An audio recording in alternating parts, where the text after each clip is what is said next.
correct? Okay, we're going to do one more quick one.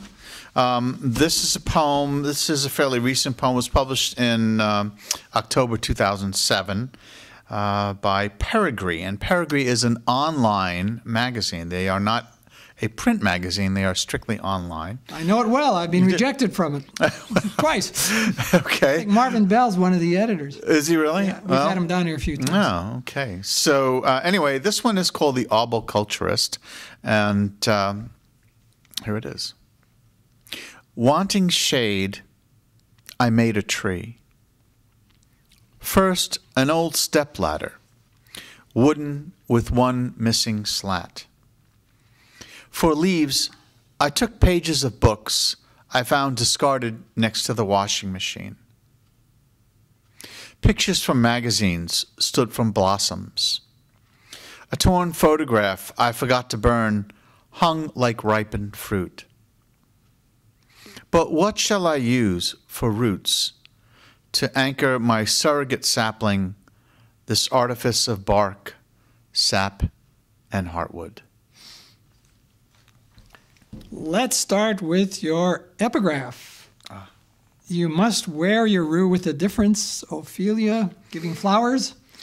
Yeah, I forgot. I think that they didn't print that epigraph apparently, because I printed this out directly from the website. Although I must say that when this appears in print again, as I hope it will, that I'm going to include the epigraph. Yeah. And why did you pick that? That's some comment on the poem, obviously, right? Yeah, I mean, I think that this idea of Ophelia is creating something out of nothing. This is totally, it's another one of these constructs of the mind.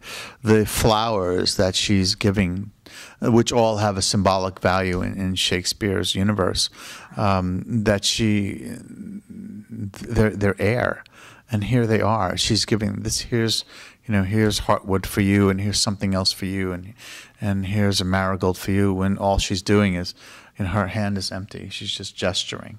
Yeah. I'm looking at the line, 1, 2, 4th stanza.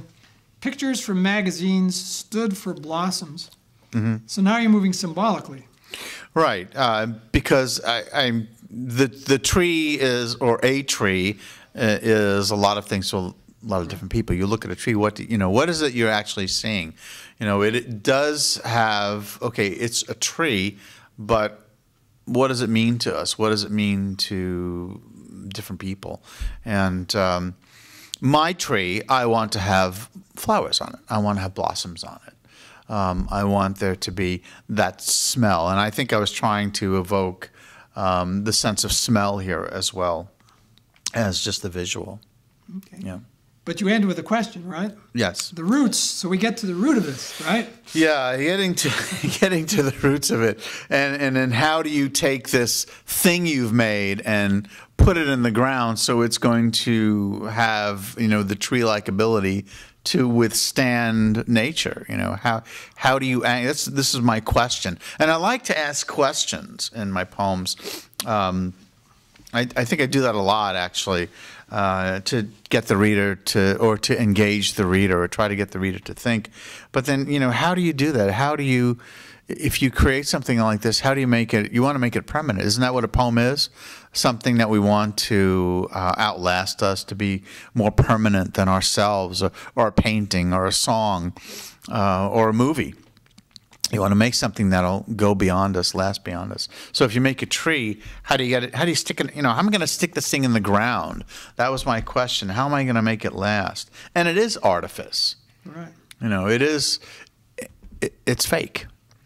It's made up. It's fiction. It's not real. But I want it to stand for something real.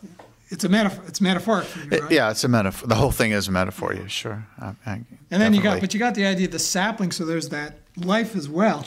Yeah, there's life, and it has to grow. You want it to grow. You don't want it to just be a static thing.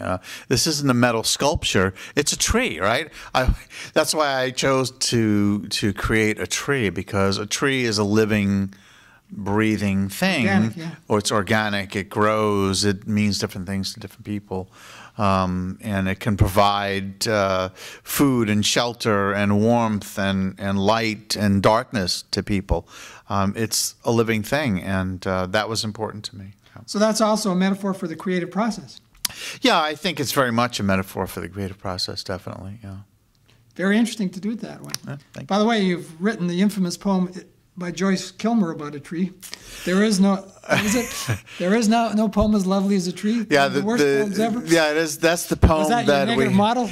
No, I didn't think of it until you mentioned it, because that was the poem that made me hate poetry when I was in school, because that's the poem we had to memorize. Oh my God. In school, and almost turned me off poetry forever. Well, there's a terrible teacher, because in grade 12, our teacher started with that one as a model of how terrible a poem could be. Well, you had a better terrible. teacher than I did in high school.